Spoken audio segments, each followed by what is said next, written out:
It's another beautiful day out there. There's a live look from our Unico US Bancorp Tower over downtown Portland. Hello, everyone, and welcome to Afternoon Live. 1 week away from Thanksgiving, I'm Karen Mack, and we've got a great show for you, helping you with that big day, because when welcoming guests over for the holidays, you want all members of your family to be on their best behavior, especially the furry ones. So here to help us get our dogs to behave is certified professional dog trainer Bree Blakeman is with us today. Bree, thanks for coming with Yuka. Thanks so much for having us. Look We're at excited Yuka. to be here. Never misbehaved, ever. I mean, it's being so good today. She's a really good girl. She is. We've Okay, worked but hard was on she it. always a good girl? You know, there's no bad dogs, so yes. True. But we've worked really hard on helping her understand what works in this human world to get her needs met. Yeah. And it's really important that we help our dogs know how to get their needs met in a way that works in our homes and in our society. Well, and Yuka, naturally being a husky, has a ton of energy, I'm assuming, too. So this is really great, because a lot of times you give dogs the pass that have energy, or maybe I do, because I have 2 of them. And it's like, okay, they'll calm down at some point. But you're going to teach us things today that we can kind of help temper that for sure, especially with the holidays coming up. Absolutely. You have the 2 Ps. Explain what those are and why they're important. So, when it comes to problem behaviors, we want to keep in mind what we call the 2 Ps, and those are prevent and provide. Okay. So anything your dog is getting reinforcement for, and keep in mind that treats are reinforcement, but our dogs are always learning. So there are other things in the world, in their daily lives, that can reinforce behavior. So they're going to learn what works to get their needs met, and if we don't give them guidance about what works, they're going to figure things out in a very doggy way. So we want to prevent the rehearsal of the problem behavior, and then we want to provide them with information and structure about how to get those needs met in a way that works for everyone. As far as training dogs, I feel like you have a few things that are necessities on you. I can see like little treat pockets and everything. Yes. So reinforced behavior, increases in frequency. We tend to focus on stopping behavior, and that's not really effective because it doesn't give our dogs information. Okay. Again, we want to provide them with guidance, information about what we want them to do instead. So Yuka here is laying calmly on the mat because she knows that works really well to get reinforcement. Okay, so you the need mat's a treat pouch. And a mat. And a mat. Too. Okay. Yeah. And if you want, you can use a clicker to help them learn that, you know, when they hear that sound, they're going to get something really tasty, and that they've done something right. Okay, so you do it when they do something right. Correct. So I know during the holidays, actually every day at our house, the counter surfing is an issue, right? You've got the turkey. You have stuff up there that the dogs actually should not have that. That's dangerous for the dogs. That is dangerous, yeah. So can we go over to the counter? Absolutely. See what you do about it? Yes. So Yuka, come in. So if you catch your dog, paws up, stay on the counter there. The first thing you want to do is just redirect them away with their name. So Yuka, I'm going to say her name, I'm going to move away, and I'm going to wait for her to offer a more appropriate behavior, and I'm going to click that and give her a treat. Okay. So I just showed her, okay, we're going to move away from the counter. I don't want you to be there, but I do want you to be here. Okay. Then, you know, I do want a dog, come on, that can be next to the counter when there's tasty things up there and not jump. So I need to rehearse that. I need to give her information that when there's a turkey up here, you know, you don't have to go shopping.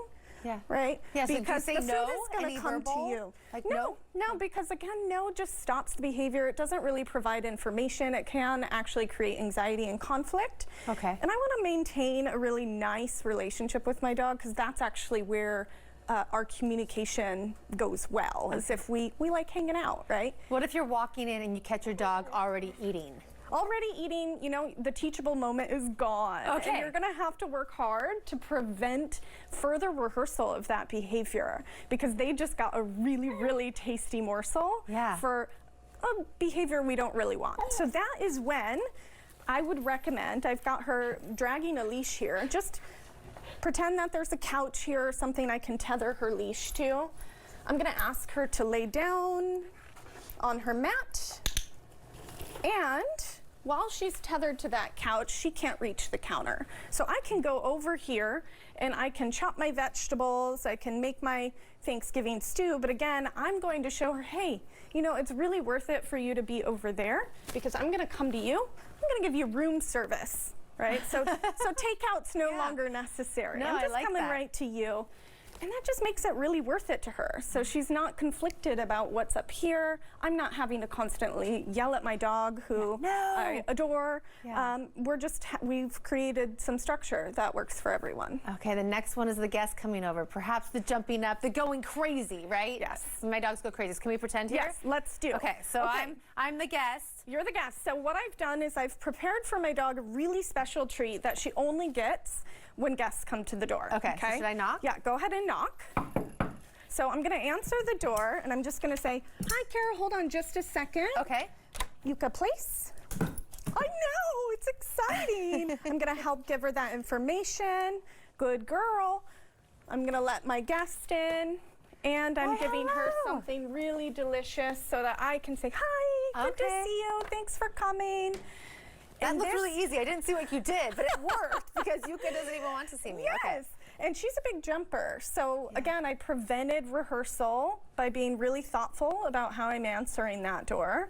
And then I provided her with a healthy alternative. Licking, chewing, those are self-soothing activities for dogs. So by the time she's done with that, the excitement of a new person coming through the door will have waned. Yes. And she'll be able to greet them without throwing her body at them. So how do you practice this before it all happens? Yes. So I'm going to show you how to actually teach that. So I like this little licking thing. I'm little eyeing trade that. for her. She's like, no, I don't want to give that up. Yeah. Another peanut butter? What do you have in there? Yeah, there's peanut butter in there. Hi, miss. There you are. There you. Okay, I'm going to do it. I'm going to do it. Find it. Okay, so if I want to formally teach this skill, which is really recommended so that they know what to do, the first thing I'm going to do is just load up the mat with treats, because I want to build a lot of value, again, in just being on this mat. The next thing I'm going to do is teach her a release cue. I'm going to say break, and I'm going to toss a single treat away. Because I've loaded that mat up, look at what she does. She returns to the mat and goes, where do I find more of that cheese? Break. Once she's consistently returning to the mat, I can withhold that treat.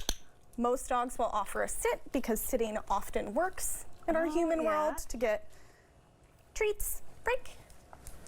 So again, I just delayed the treat. I'm gonna wait. Amazing.